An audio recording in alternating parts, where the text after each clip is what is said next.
मुझे हर समय एक सवाल सताता है।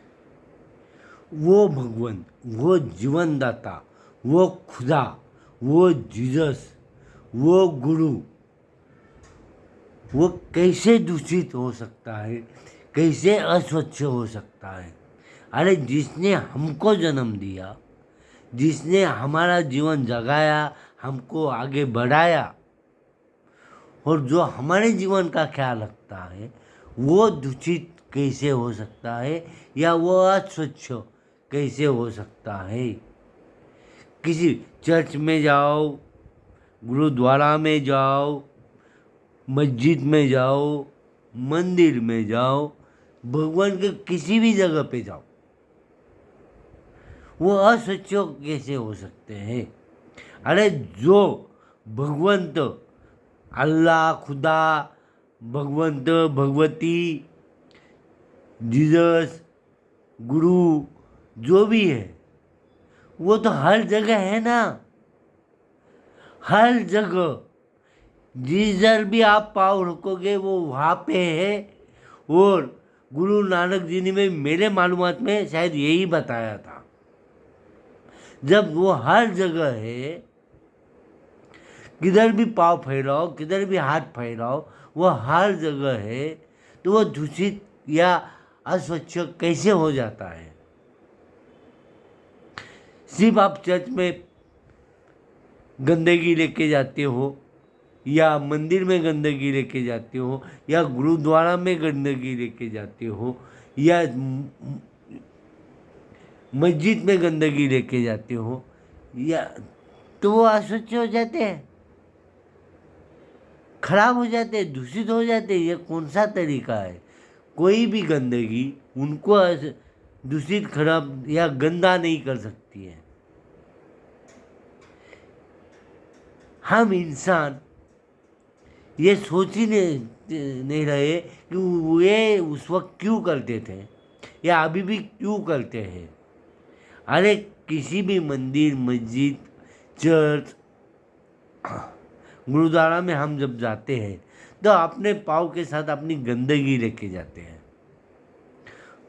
अपने पाँव में बाहर की गंदगी लगी हुई रहती, उससे अंदर का परिसर खराब हो जाता है, जिससे अंदर बार बार साफ सफाई भी करनी पड़ती है। और बहुत बार आपके मन भगवान को याद करने के लिए उतने अच्छे नहीं रहते, इसलिए ये प्रथाएं बोलो या तरीके बोलो चालू हुए हैं। और वो सही भी है, गलत नहीं है। उसी तरह बाकी की कुछ चीज़ों के बारे में भी है। किसी भी जीवनदाता को मैं अभी एकदम स्पष्ट बोल रहा हूँ, किसी भी जीवनदाता के किसी भी रूप को, चाहे वो अल्लाह हो, खुदा हो, जीसस हो, भगवंत हो, भगवती हो, गुरु नानक जी जैसे हो, किसी को भी मेरे हिसाब से तो भी जीव बरी यानी किसी की भी जिंदगी की बरी मंजूर नहीं है। हाँ, आपके खाने पीने के तरीके के लिए वो कभी मना नहीं करते, पर उनके नाम पे कोई भी जीव बलि या जीवन बलि देना ये सही है क्या? और उसकी वजह से वो दूषित हो सकते हैं क्या? यह दूसरा भी सवाल है। मैं एक ही कहता हूँ कि वो कोई भी भगवंत का कोई भी रूप, स्वरूप, प्रतिरूप, ये खुद दूषित नहीं होता है, हमारी सोच दूषित होती है।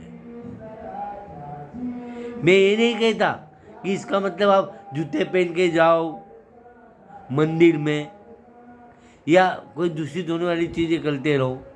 दूषित का मतलब एक ही है कि उधर गंदगी मत फैलाओ ताकि मन स्वच्छ रहे। पर कोई गलती से चला गया तो उसको गालियाँ देना या उसने दूषित किया करके उसके नाम पे और उसके साथ आए हुए लोगों के या वो जिस घर से, समाज से बिलीव करता है, उनको भी दोष देना ये कहाँ का कानून है? कानून नहीं बोलूँगा मैं, कहाँ की नीति है बोलूँगा। वो भगवान को तो वो मंजूर है। ये मेरा। और आप पुरानी इतनी बातें बदल पकड़ के रखते हो, जकड़ के रखते हो। वो क्यों चालू हुआ इसके पीछे नहीं जाते, सिर्फ जकड़ के रखने का। पर सबसे इम्पोर्टेंट बात जो है वो तो आप भूल जाते हो।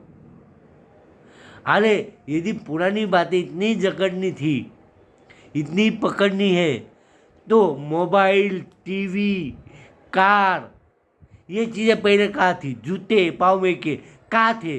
फिर क्यों आप इसको यूज कर रहे हैं? अपने मतलब अपने तरीके की चीज़ें आप स्वीकार करने का, अपने मतलब की अपने स्वार्थ की चीज़ों को ये अपने साथ लेने देने का, फिर वो गलत नहीं। ये क्या मतलब है?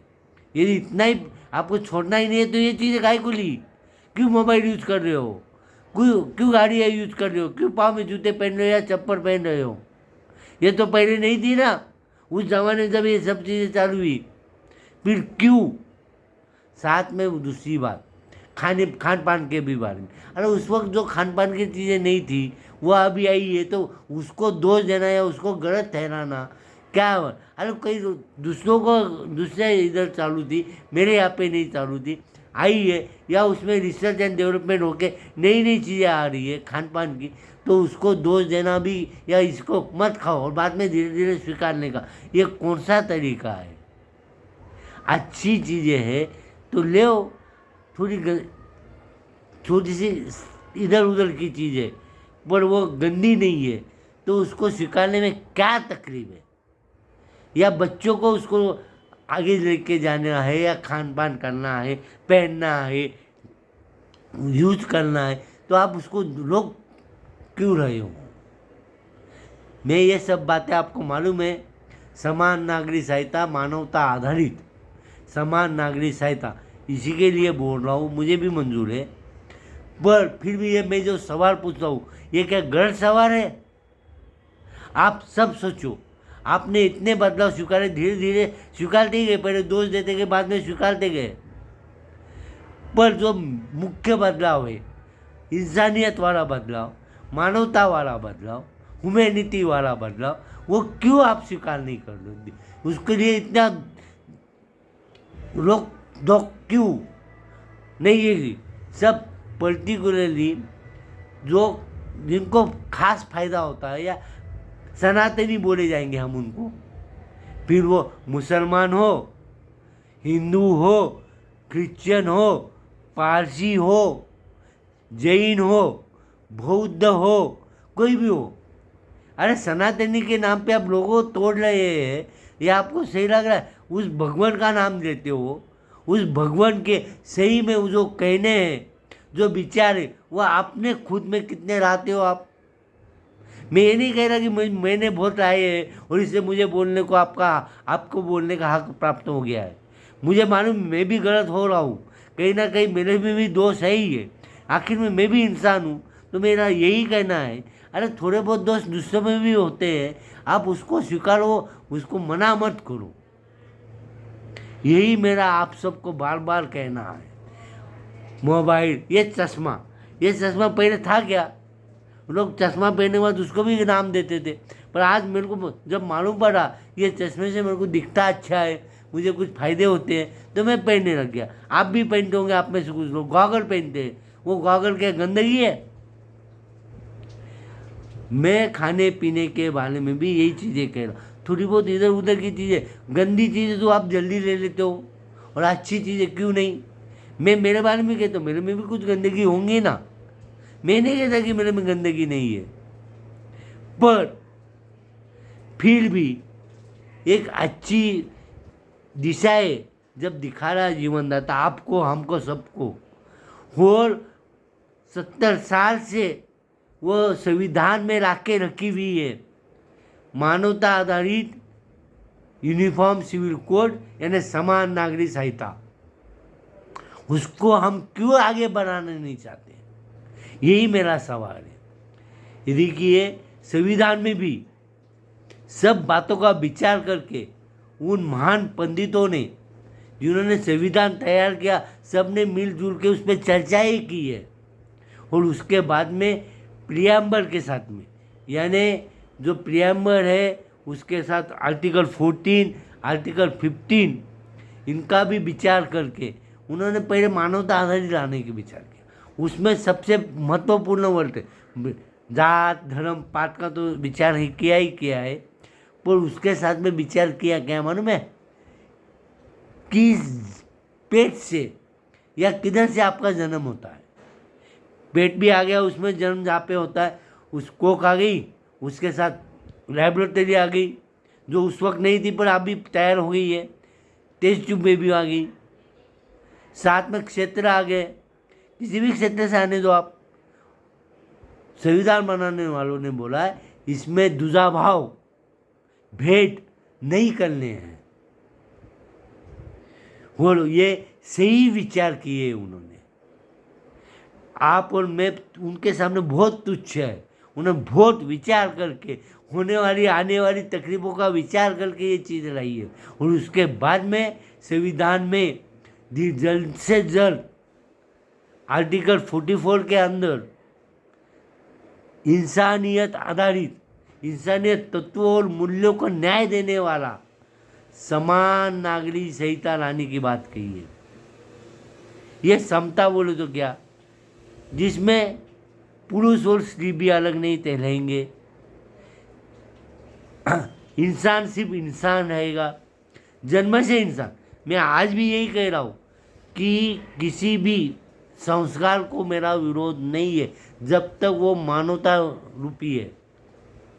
मानवता रूपी नहीं है, राक्षसी है, दानवी है, devil is living in those systems. I am totally opposing it. No devil is allowed. राक्षसी वृत्ति अलाउड नहीं।